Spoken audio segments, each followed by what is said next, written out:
उन्होंने जो चीजें कही, जो बातें कही, वो एक सभ्य समाज के अंदर कहने लायक नहीं होती। उन्हें नहीं पता कि साहब आज आप जो खुले आसमान के नीचे बैठा कई सारा लोग आप सिर दिया ये धरती न बचाने वास्ते कई सारा लोग झुंझार हुआ वहाँ सवारी बलिदान ना वहाँ सवारी कुर्बानियां ना था 1 मिनट में ना तार तार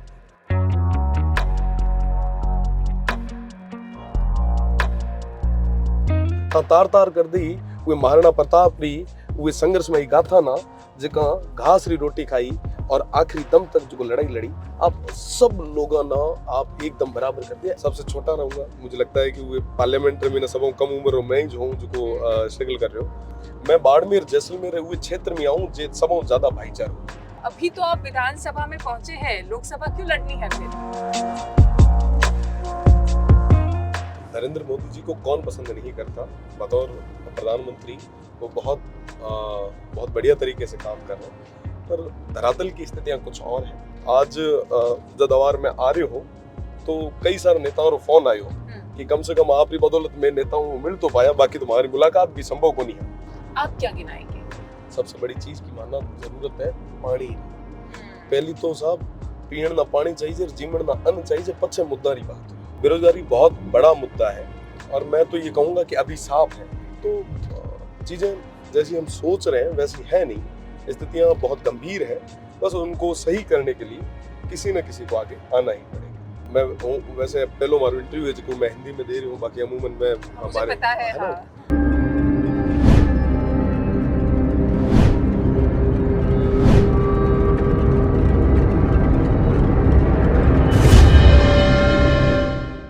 नमस्कार, आपके साथ मैं देवांशी और स्क्रीन पर आप जिनको देख रहे हैं उनको अब पूरा देश जानता है। रविंद्र सिंह भाटी शिव से विधायक निर्दलीय चुनकर आए थे और अब बाड़मेर जैसलमेर लोकसभा सीट से निर्दलीय प्रत्याशी के रूप में जब उन्होंने नामांकन भरा तो जो भीड़ थी वो पूरे देश ने देखी और राजस्थान से दिल्ली तक आपकी चर्चा हुई। पर मुझे ये जानना है भाटी जी कि आपको अभी तो आप विधानसभा में पहुंचे हैं, लोकसभा क्यों लड़नी है फिर? देखिए, ये जो निर्णय था ये मेरा नहीं था, ये मेरे वहाँ के 36 कौम के लोगों का निर्णय था कि आप आगे आओ और मजबूती से हम सभी की बात को मजबूत करो। तो जनता के आदेश के अनुसार रविंद्र आ गया है। अच्छा, तो जैसलमेर के बारे में पूरी दुनिया जानती है, इतने ज़्यादा टूरिस्ट आते हैं वहाँ पे, विकास को देखकर आप क्या सोचते हैं? वहाँ पे इतना हुआ है, क्या कुछ बाकी है?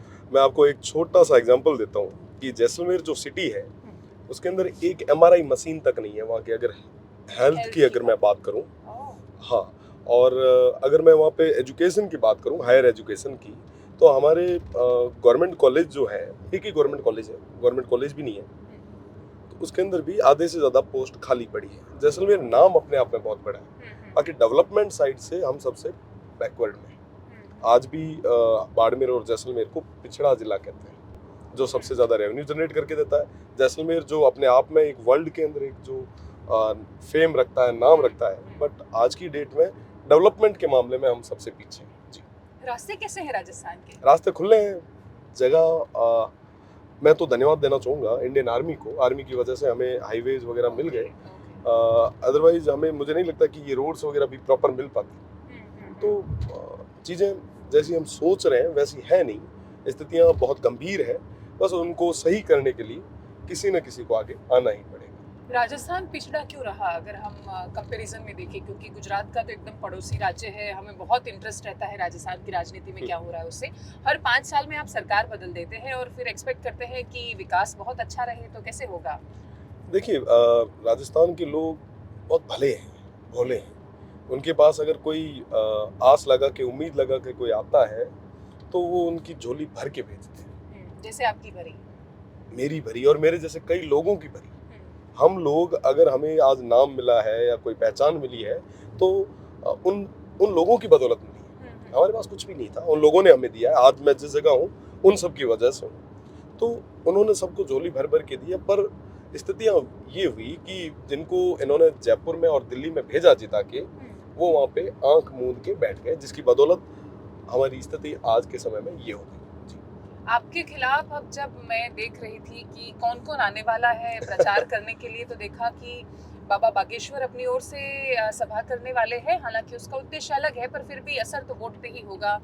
राजनाथ सिंह से लेकर प्रधानमंत्री मोदी का दौरा फाइनल हो रहा है। आज जब हम बात कर रहे हैं तब सीएम भजन लाल शायद आपके क्षेत्र में है, तो ये सब आपके सामने जब चुनाव में है तो लगता है आसान होगा। देखिए, इन सभी का स्वागत करता हूँ और बाड़मेर आप बता रहे हैं, चलो इस बहाने ही सही हमारे बाड़मेर की मैं अगर मदर टंग में जो अगर मैं बात करूँ हमारी मातृभाषा में ना, तो यारो समारोह स्वागत करा आप सब बाड़मेर पधारे हो। और कम से कम हमारा बाड़मेर जो नेता था जो इतने टाइम में ना ठंडे बस्ते में पे आज हुआ ना मुख्यमंत्री जी ने मिलेंद्रो मौको मिले, थोड़ा दिन और बाद में बड़ा बड़ा नेताओं मिलेंद्रो मौको मिले। आज जब अवार में आ रहे हो तो कई सारे नेताओं को फोन आयो कि कम से कम आपकी बदौलत में नेताओं मिल तो पाया, बाकी तुम्हारी मुलाकात भी संभव को नहीं है। तो ठीक है, समारोह स्वागत है। मैंने हमारी जनता रे माते भरोसा है, मेरे पास कोई स्टार प्रचारक नहीं है, ना कोई पॉलिटिकल अभी तो आप ही लीडर स्टार है, हैं। बट मेरे साथ में ये 36 कौम के लोग हैं और इनकी बदौलत रविंद्र है। आपके गुजरात में कितने वोट है यहाँ पे? आ, पूरा दौरा है आपका, पूरा हाँ। बहुत लंबा है, अहमदाबाद से बिल्कुल। वापी तक। बिल्कुल, गुजरात में काफी संख्या में हमारे वोटर हैं। एक दौर था जब हमारे वहाँ पे अकाल हुआ करता था, रोजगार नहीं था। रोजगार खैर आज रोजगार तो है बट हमें वरीयता नहीं मिलती, वो अलग बात है। पर एक दौर में जब रोजगार नहीं था तो लोग यहाँ पे आके बसे थे। हाँ बसे थे। तो वो लोग आज भी जुड़ाव बेसिकली बाड़मेर जैसलमेर से करते हैं और उन सभी को मैं निवेदन करने के लिए आया हूँ कि आप सब आशीर्वाद रखें। आपके छोटे भाई को इस संघर्ष के दौर में आप सभी के आशीर्वाद की ज़रूरत है, तो मैं आशीर्वाद लेने के लिए आया हूँ। और जैसा मैं अभी अहमदाबाद से निकल रहा हूँ, वडोदरा और सूरत जा रहा हूँ, तो हर जगह हज़ारों की संख्या में मेरे प्रवासी बंधु आगे आके मुझे आशीर्वाद दे रहे हैं। मुझे भरोसा है कि ये आने वाले 26 तारीख के चुनाव में सब समय निकाल के पधार के मुझे आशीर्वाद देंगे। जी। गुजरात की कंपैरिजन से अगर देखें कि जैसे गुजरात में 26 लोकसभा है, भाजपा का टारगेट है कि 26 में से 26 5 लाख की बढ़ोतरी के साथ जीतनी है। राजस्थान में भी 25 में से 25 जीतनी है। अब एक पर तो पेच फंस गया है। आप तो भाजपा में जाकर ऐसे जरा थोड़ा देखकर आ गए वापस, तो आपको क्या लगता है आप नुकसान पहुंचाएंगे भाजपा का? नहीं, ऐसा कुछ भी नहीं है। 2019 में मैं छात्र संघ का चुनाव लड़ा, उससे पहले मैं परिषद का कार्यकर्ता था। प्रयास किया मैंने कि मुझे छात्र संघ में भी टिकट मिले, पर संयोग ऐसे बने कि टिकट नहीं मिल पाया। मैंने इंडिपेंडेंट चुनाव लड़ा, 3 साल का टेन्योर मुझे मिला। मैंने जो हुआ काम करने का प्रयास भी किया। 2023 के अंदर जो पिछला ये चुनाव था, असेंबली इलेक्शंस में मैंने बीजेपी ज्वाइन की थी। कई सारे कारण रहते हैं पॉलिटिक्स में, मेरा टिकट वापस कट गया। जनता ने कहा कि आगे आके चुनाव लड़ो। मैंने उन्हें कहा कि साहब मेरे पास इतना कोई बड़ा पॉलिटिकल बैकग्राउंड भी नहीं है, और अगर ये चुनाव मैं लूज कर जाऊंगा तो मुझे एक बहुत बड़ा झटका लगेगा। हाँ। तो उस स्थिति में मैं हूँ नहीं। तो उन्होंने कहा कि मजबूती से चुनाव लड़ो, हम सब साथ में। मैं चुनाव लड़ा, मुझे सभी का साथ और सहयोग मिला, चुनाव जीत गया। इस बार की विधानसभा में सबसे कम उम्र का विधायक मुझे बनने का मौका। कितनी उम्र है आपकी? कोई 26 बताता है, कोई 30 बताता है। लोगों को बताने दीजिए ना, अच्छी बात अच्छा। है, चर्चा तो कर ही रहे हैं ना इस बारे हाँ। ठीक है। आपका मैंने विधानसभा चुनाव के वक्त आपकी वीडियोस में देख रही थी, उसमें जैसे आप बताते थे कि मैं आपका टावर और पानी लेकर आऊँगा, एक बूढ़ी माँ जो प्रतीक्षा में है उसको पानी चाहिए। आपका समय बहुत कम हुआ है विधानसभा में, पर फिर भी आप कुछ कर पाए अपने क्षेत्र के लिए। मैं प्रयास कर रहा हूँ। और अभी जो छोटा सेशन एक चला महामहिम राज्यपाल जी का अभिभाषण का जो सेशन था, उसके अंदर जितनी भी हमारी समस्या थी उनको मैंने इंट्रोड्यूस करने का प्रयास भी किया। और मैं दावे के साथ कह सकता हूँ, क्योंकि मुझे इस जगह पे मेरी पूरी ज़िंदगी निकालनी है, इन लोगों के साथ में मेरी उम्र मुझे निकालनी है, तो इन लोगों के लिए मैं वो तमाम काम करूँगा जो मैंने इनसे वादे किए हैं। आपकी उम्र काफ़ी कम है राजनीतिक दृष्टि से देखा जाए तो, और आप जहाँ पे चुनाव लड़ रहे हैं वहाँ पे 2 पार्टियों में ज़्यादातर मुकाबला होता रहता है। वैचारिक तौर पर आप किससे जुड़े हुए हैं? वैचारिक रूप से जो देश के साथ में रहेगा, जो देश के हित में सोचेगा, नेशन फर्स्ट की थ्योरी के साथ में मैं चल रहा हूँ। अच्छा, तो राजस्थान में ये बहुत चलता है, चुनाव में भी चला था, इससे पहले विधानसभा में कि मोदी तुझसे बैर नहीं, रानी तेरी खैर नहीं। अब एक होर्डिंग लगा बाड़मेर में कि उनके प्रत्याशी कि मोदी के परिवार में से हैं हम, लेकिन हमें प्रत्याशी भाजपा का मंजूर नहीं है। तो आप भी नरेंद्र मोदी को पसंद करते हैं? बिल्कुल, नरेंद्र मोदी जी को कौन पसंद नहीं करता। बतौर प्रधानमंत्री वो बहुत बढ़िया तरीके से काम कर रहे हैं, पर धरातल की स्थितियाँ कुछ और हैं। बाड़मेर, जैसलमेर और बालोतरा की राजनीतिक परिप्रेक्ष्य में अगर मैं बात करूं, तो अभी जो लोग हैं वो जनता को संतुष्ट उस स्तर पे नहीं कर पाए। आप सोचें कि जब आपको जिता के भेज दिया, फिर आप जाके कभी बाड़मेर, जैसलमेर और बालोतरा की बात तक नहीं करते। बड़ा बड़ा वो होता है सर कि आज की डेट में हम सबसे पिछड़े हुए लोग हैं और हमारी बात करने के लिए कोई तैयार नहीं है। क्यों सर? आज आपको बताऊं कि सबसे ज्यादा रेवेन्यू हम जनरेट करके देते हैं और फिर भी हमें कुछ नहीं मिल रहा, हमारे लोगों को कुछ नहीं मिल रहा। आज उनकी बात कौन करेगा अगर जनप्रतिनिधि नहीं करेगा? मेरा राज का धर्म क्या है? मेरा राजधर्म क्या है? मेरा राजधर्म ये है कि मैं उन तमाम लोगों की आवाज बनूं जिन्हें आज हमारी जरूरत है। पर अगर मैं आवाज नहीं बनता हूं तो कहीं ना कहीं गलत मैं हूं और उस गलती की सजा उन्हें मिल रही है।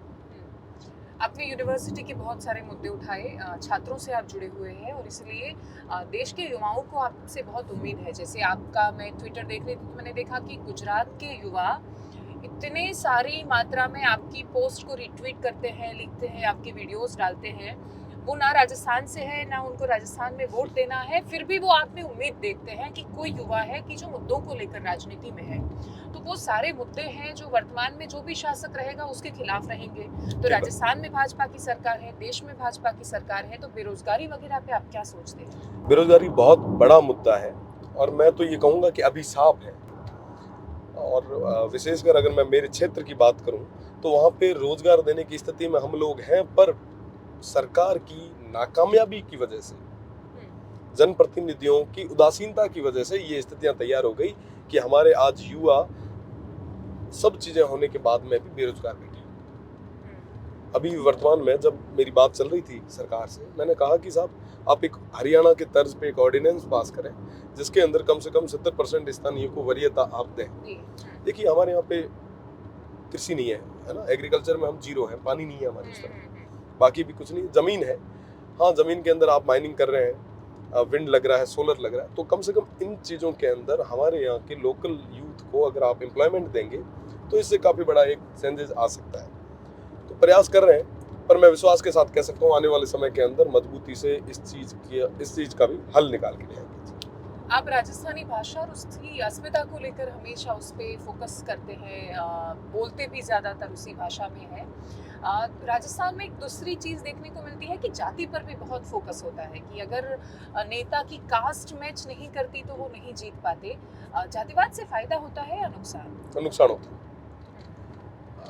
मैं वैसे पहलो मारो इंटरव्यू जो मैं हिंदी में दे रही हूँ, बाकी अमूमन में हमारे पता है ना। और आपना देने का कारण भी यह है कि आपकी जो ऑडियंस जो गुजरात रही है वहाँ तक प्रॉपर वो मैसेज को नहीं जा पाए। बाकी मैं हमेशा प्रायोरिटी हमारी राजस्थानी ना दी है, हमारी मायड़ भाषा ना मैं दी है। और जहाँ आप कास्ट बेसिस पॉलिटिक्स रोकायो है तो मारो एक स्पष्ट सो कहना है कि कास्ट बैरियर के कारण कई सारा लीडर जगह मीना वाकई लीडरशिप क्वालिटी है वो इसका दब जाया करे, क्योंकि हमारा गुडे नंबर ऑफ वोटर्स को नहीं होया करे। तो मैंने लगे कि कास्ट बैरियर्स टूटना चाहिए, जिकर मीना क्वालिटी है जो मजबूती मीना बात रख सके, जनता रे हित मीना काम कर सके, वो ना वरीयता मिलनी चाहिए।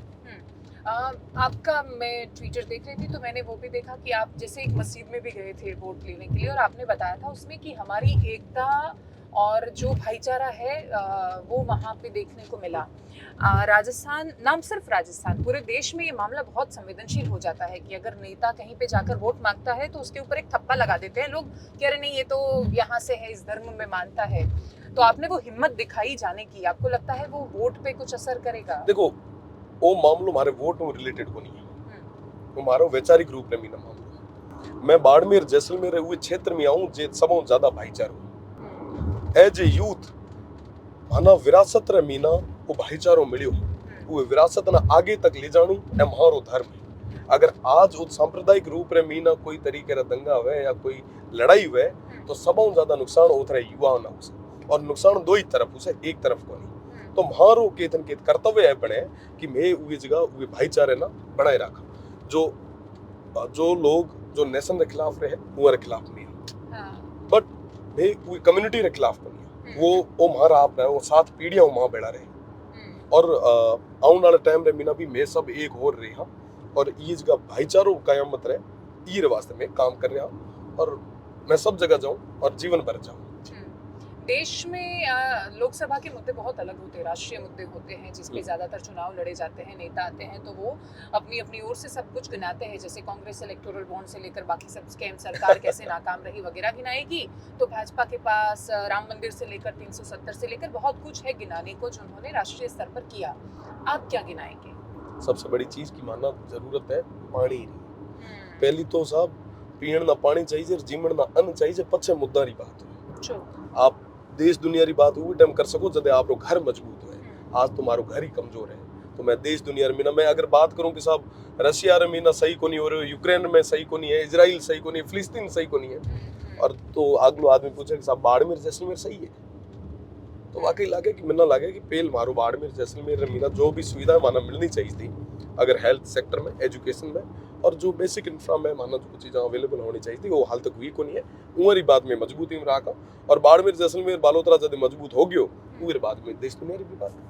पानी की समस्या अब तक क्यों कोई सॉल्व नहीं कर पाया वहाँ पर? कई सारा कारण रहा हुए रहा, कहीं तो सरकार की उदासीनता भी रही, कई बार मिसकम्युनिकेट। आपने बताऊं कि लाडली बार 5 साल कांग्रेस गवर्नमेंट और ऊपर बीजेपी है, तो एक कोऑर्डिनेशन रो एक रहो जिकर कारण हमारा लोग परेशान होया। सरकारां तो आ गई और चली गई, बट सबों ज्यादा परेशान जनता हुई। मैं विश्वास से बैठो कह सकूं आने वाले टाइम रे मीना, आने वाले 5 साल रे मीना कई सारे नए स्कीम्स बना रही है।